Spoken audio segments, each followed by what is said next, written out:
So early February, Newmarket, it's quiet compared to what it's like in the summer. What's this time of the year like for you as a trainer?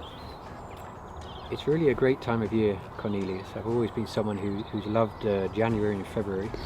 Of course, they're the months most people don't like, but they're the months I love because I always feel December's a little bit bitty, end of season.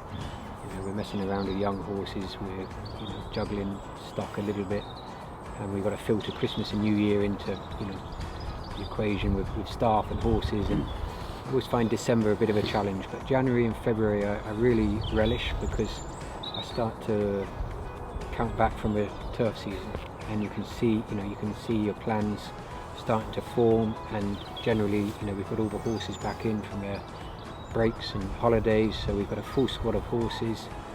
We don't have too many runners, which I shouldn't say this, but I quite like. So we can really concentrate on things at home. It's a game, but if you're not a dreamer and you're not ambitious, it's not the game for you, is it?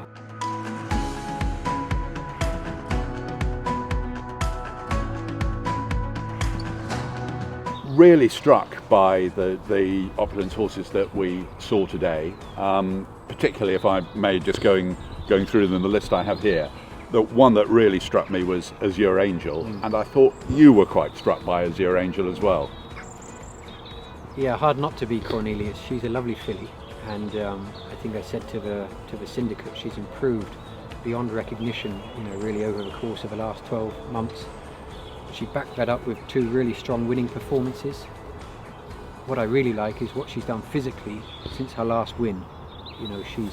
She's filled her frame, she's grown a little bit, and for a 3-year-old filly, stood here in February, she looks twice a filly that she looked in October. So I think she's taken a big step forward physically. We've seen the potential and the ability on the race course, and I think she's got to be marked down as an exciting prospect. Then 𝗣𝗿𝗁 is a horse that you've grown pretty close to in recent years. Struck you, you've got plans, haven't you? You've definitely got plans in your mind for this horse. I love a trainer with a plan. Well, I think Speciale, he fits lovely into that 7 furlong Class 2 programme, and it's a lovely programme for a horse like him. He's done most of his racing over 6 furlongs. On his final start of last year, he raced 7 furlongs, and I was really taken by how well he got the trip, and I think that unlocks potentially a little bit more improvement. So I think he's a horse with more to come, and I think he's coming into the season off a mark where he'll get into those valuable 7 furlong handicaps at the right end of the card, and Victoria Cups, Buckingham Palace Stakes, international handicaps. There's a lovely programme for a horse like him. He's still got to go and do it, but I think he's a horse, with let's say festival potential.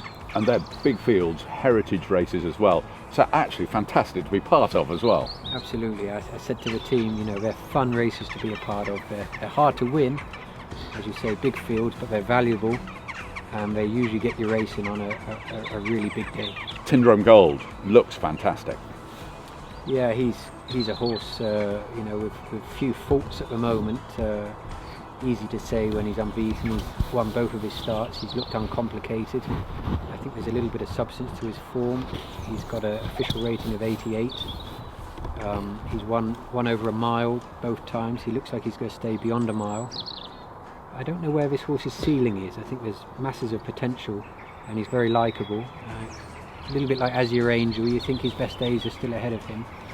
So we're excited about him.